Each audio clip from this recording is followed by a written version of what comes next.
हरे कृष्णा। तो पिछला पॉडकास्ट आपने देखा था, माधव प्रभु के साथ था।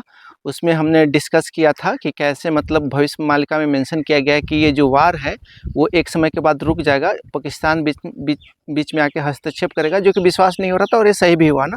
उसके अलावा बहुत सारे उन्होंने वर्णन बताया था कि और बाद में और भी भयंकर होने वाला है, क्योंकि भविष्य मालिका में मेंशन किया गया है कि जैसे ही आकाश में रक्तवर्ण होगा, लाल रंग का आकाश जगन्नाथपुरी में दिखने लगेगा, उनके झंडे में आग लगेगा, चिल बैठने लगेगा, तो और भी घटनाएं बढ़ेगी, है ना। उस पे प्रभु जी ने काफ़ी रिसर्च किया है और बहुत पॉइंट भी बताए जो एक एक करके सही हो रहा है। और ऑलमोस्ट 1 महीने पहले मैंने ये वीडियो बताया था, उसके बाद बहुत सारे पॉइंट जो है अभी तक सही होते आए हुए हैं ना। तो अभी प्रभु जी से हम लोग मुलाकात करेंगे और इसके बारे में थोड़ा चर्चा करेंगे ना। हरे कृष्णा प्रभु जी। हरे कृष्णा। तो प्रभु जी, आपसे मेरा ये एक प्रश्न है, आपने जो भी बताया ऑलमोस्ट सही ही हो रहा है। ऑलमोस्ट क्या मतलब, अब जितना तक बताया सही ही हो रहा है। और 1 महीना हो चुका है हमारा मुलाकात का ऑलमोस्ट।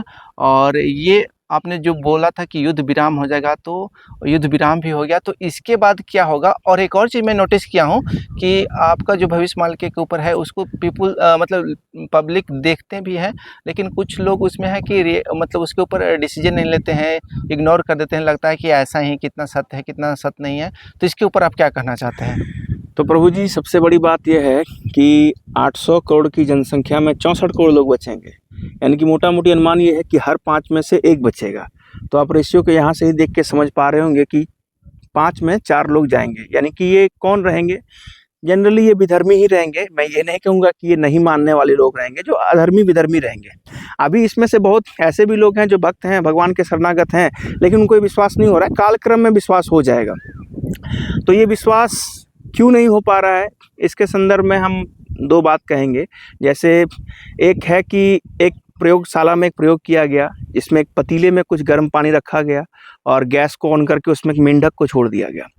तो मेंढक जो है वो क्या कर रहा था, वो बर्तन से कूद नहीं रहा था गर्म पानी से, वो अपने बॉडी को उस टेम्परेचर के अनुसार एडजस्ट करता चला जा रहा था। और एक समय हुआ कि पानी जब खौलने लगा, उसका बॉइलिंग जब इतना तापमान पहुंच गया, तो मेंढक को शरीर छोड़ना पड़ गया, उसका हरि बोल हो गया। तो अभी कुछ लोग की स्थिति इसी प्रकार से मेंढक कैसे बनी हुई है, ठीक है। तो आने वाले समय में कालक्रम में देर सवेर सभी लोग इस बात को मानेंगे, क्योंकि नहीं, ये मेरी कोई भविष्यवाणी है नहीं, ये आज से 600 वर्ष पूर्व संतों के द्वारा रचित भविष्यवाणी है और इसका होना तय है प्रभु जी।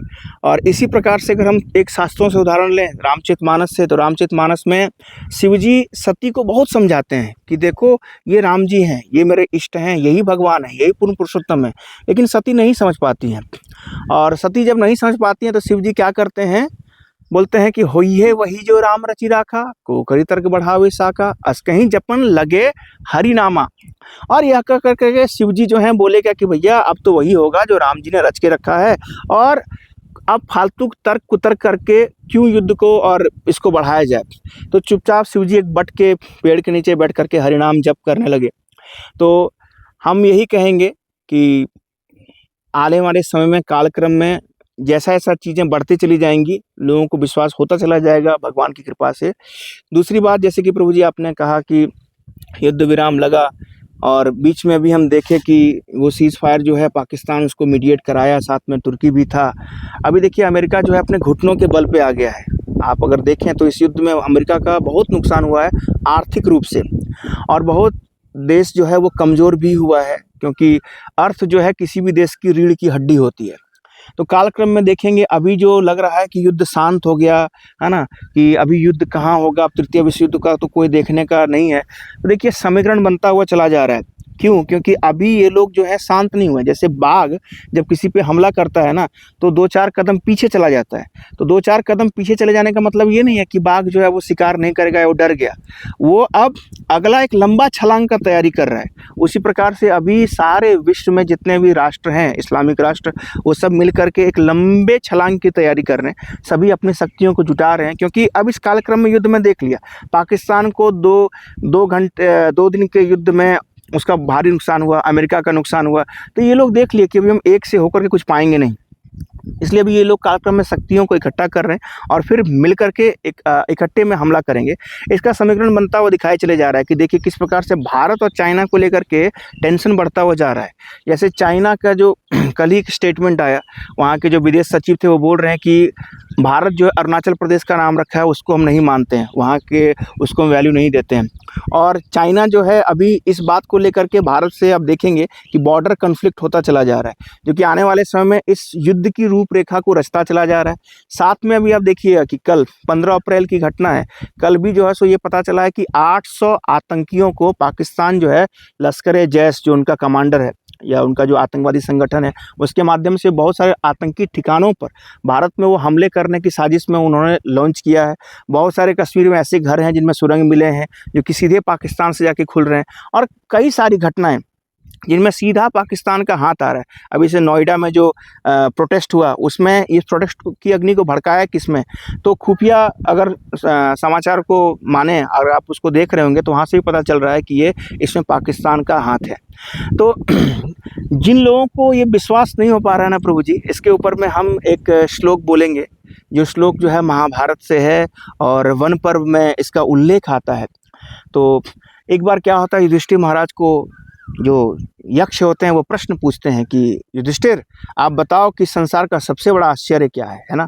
तो अभी हम ये प्रश्न आप लोगों से पूछें तो आपको क्या मालूम चलेगा, ये 7th वंडर जो हम जानते हैं, पेरिस का टावर, ये वो ताजमहल, ये बड़ा आश्चर्य नहीं है। तो ध्यान से सुनिए क्या आश्चर्य है। अहनि अहनि भूतानि गच्छन्ति यमालयम शेष स्थावरम इच्छन्ति किम आश्चर्य अतः परम। युधिष्ठिर कहते हैं कि हर एक क्षण जीवात्मा देख रहा है कि एक दूसरा जीवात्मा शरीर छोड़ करके स्मर्त लोक से जा रहा है, लेकिन वो क्या समझता है कि मैं कभी नहीं जाऊंगा, मैं यहीं पे रहूंगा, मैं ऐसी योजना बनाऊंगा कि मैं मृत्यु को जीत जाऊंगा। लेकिन ये भैया ये मर्त लोक है, यहाँ पे कोई भी परमानेंट नहीं है। तो अभी कालक्रम में हम ये देख रहे हैं कि ये सारी घटनाएं हो रही हैं, है ना। अभी जो भविष्यवाणिका में कही गई वो सारी घटनाएं अक्षरशः सत्य होते चली जा रही हैं। मैं आपको बता दूं ये इंडिया चाइना के संबंध में कि अभी भारत के जो CDS हैं, चीफ डिफेंस सेक्रेटरी, आप उनका नाम सर्च कीजिएगा, उनका नाम भविष्यमालिका में दिया गया है कि जब वो रहेंगे भारतीय सेना के CDS सेना प्रमुख, उसमें भारत का चाइना के साथ युद्ध होगा। चौहान करके कुछ, हाँ चौहान, राइट। तो आप उनका नाम देख लेंगे। तो ऐसा बहुत कुछ दिया हुआ है जो कि मैं अभी नहीं बता सकता, अभी बताने पे आपको उस पर शायद विश्वास आए या ना आए। और अंत में मैं यही कहूँगा कि विश्वास करना ना करना आपके ऊपर है।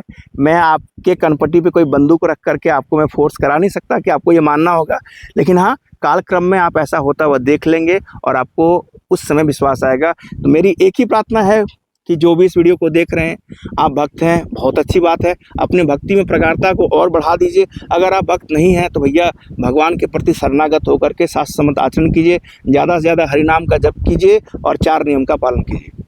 हरे Krishna. Thank you so much प्रभु जी। प्रभु जी का एक इंस्टा चैनल भी है, वो आप सर्च कीजिएगा, मैं डिस्क्रिप्शन में भी डाल दूंगा, पिछला वीडियो में डाला था। वो 30 दिन का लगातार एक सीरीज बनाया है और उसमें 10-10 हज़ार लोग व्यू करके गए हैं, क्वेश्चन भी कर रहे हैं। आप उधर से भी क्वेश्चन कर सकते हैं और आप देख सकते हैं, रेफरेंस ले सकते हैं कि कैसे वो 30 दिन का सीरीज में एक एक करके घटना सही हो रहा है। थैंक यू सो मच प्रभु जी। हरे कृष्णा। हरे कृष्णा।